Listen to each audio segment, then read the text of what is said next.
Nous poursuivons la question 1 de la somme théologique. Nous avons dit que la doctrine sacrée est nécessaire. Nous avons dit qu'elle est une science. Nous avons dit qu'elle est une science une et non multiple.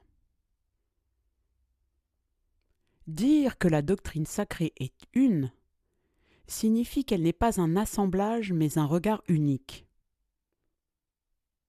Elle ne disperse pas entre différents savoirs hétérogènes, un peu de morale, un peu de métaphysique, etc.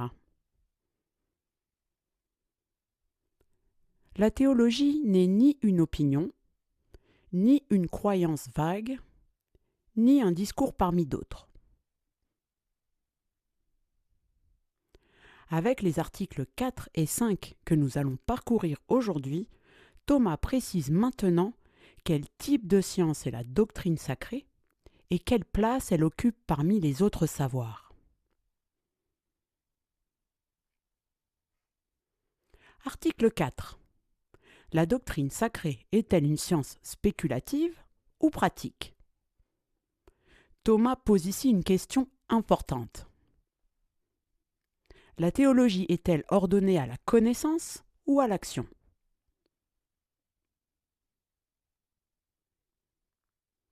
Les objections soulignent qu'elle traite de la morale, des actes humains, et qu'elle semble donc relever d'une science pratique.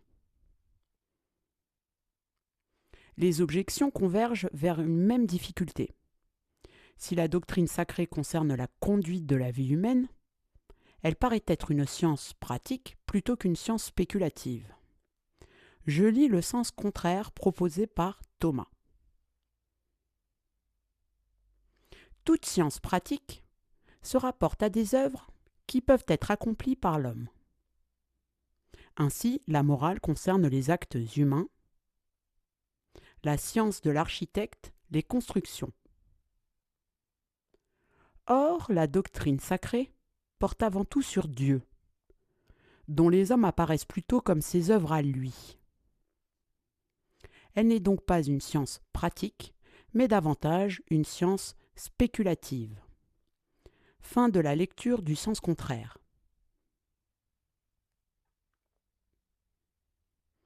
Quand Thomas parle de la science de l'architecte, il veut dire qu'il existe des savoirs qui exécutent et des savoirs qui ordonnent.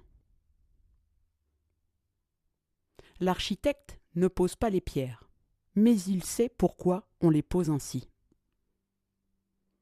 De la même manière, la théologie n'entre pas en concurrence avec les autres sciences, elle leur donne leur orientation ultime.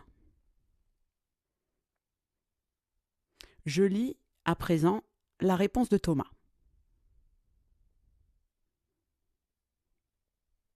Nous avons dit que la doctrine sacrée, sans cesser d'être une, s'étend à des objets qui appartiennent à des sciences philosophiques différentes, à cause de l'unité de point de vue qui lui fait envisager toute chose comme connaissable dans la lumière divine. Il se peut donc bien que, parmi les sciences philosophiques, les unes soient spéculatives et d'autres pratiques. Mais la doctrine sacrée, pour sa part, sera l'une et l'autre, de même que Dieu, par une même science, se connaît et connaît ses œuvres.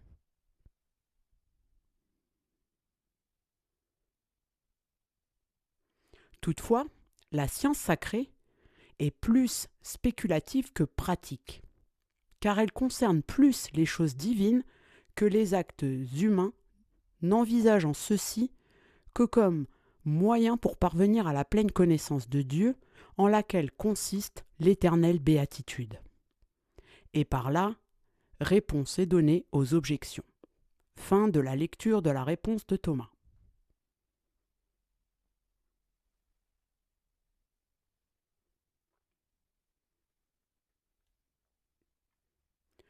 Thomas ne pose pas deux sciences côte à côte. Il rappelle l'unité de la doctrine sacrée fondée sur l'unité du point de vue du divin. La théologie peut toucher des objets variés, mais elle les considère tous dans la lumière de Dieu. C'est pourquoi elle est à la fois spéculative et pratique, mais plus spéculative que pratique. Son regard est d'abord tourné vers Dieu, et les actes humains n'y sont envisagés qu'en tant qu'ils ordonnent l'homme à la béatitude. Article 5. La doctrine sacrée est-elle supérieure aux autres sciences ? Thomas se demande maintenant si la doctrine sacrée occupe un rang particulier parmi les sciences. Les objections soutiennent que les autres sciences semblent plus certaines, car elles sont fondées sur la raison humaine. Je lis le sens contraire proposé par Thomas. En sens contraire, les autres sciences sont appelées ses servantes. Ainsi, lit-on au Proverbe 9.3, « La sagesse a dépêché ses servantes, elle appelle sur les hauteurs. » Fin de la lecture du sens contraire. Je lis maintenant la réponse de Thomas. La vérité est que cette science, à la fois spéculative et pratique, dépasse sous ce double rapport toutes les autres. Parmi les sciences spéculatives, on doit appeler la plus digne celle qui est la plus certaine et s'occupe des objets plus hauts. Or, à ce double point de vue, la science sacrée l'emporte sur les autres sciences spéculatives. Elle est la plus certaine, car les autres tirent leur certitude de la lumière naturelle de la raison humaine qui peut faillir, alors qu'elle tire la sienne de la lumière de la science divine qui ne peut se tromper. C'est elle aussi qui a l'objet le plus élevé, puisqu'elle porte principalement sur ce qui dépasse la raison, au lieu que les autres disciplines envisagent ce qui est soumis à la raison.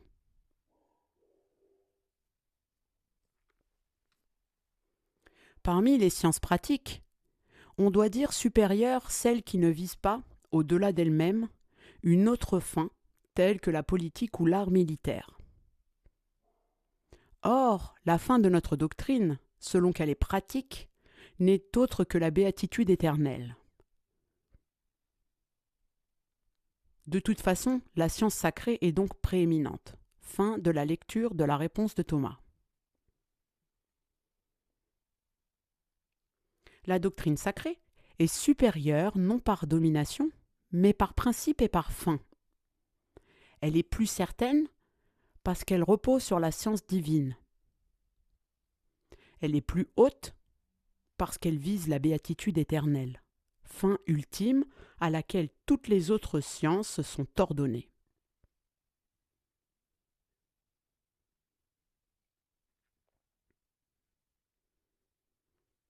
À mi-parcours de la question 1, qui pose la question de ce qu'est et à quoi s'étend la doctrine sacrée, Thomas a établi l'essentiel. La doctrine sacrée est nécessaire, elle est une science et elle est une. Elle est principalement spéculative et elle est supérieure aux autres sciences. La porte est étroite, mais elle est maintenant ouverte.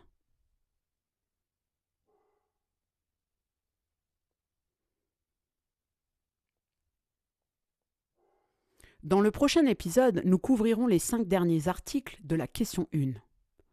Thomas y montre que la théologie n'est pas seulement une science, mais une sagesse, qu'elle a Dieu pour sujet et qu'elle raisonne à partir de la révélation et qu'elle enseigne comment lire l'Écriture.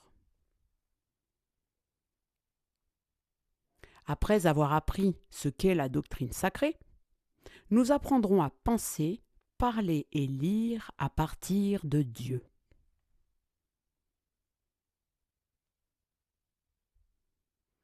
Lire l'impossible est possible. À bientôt.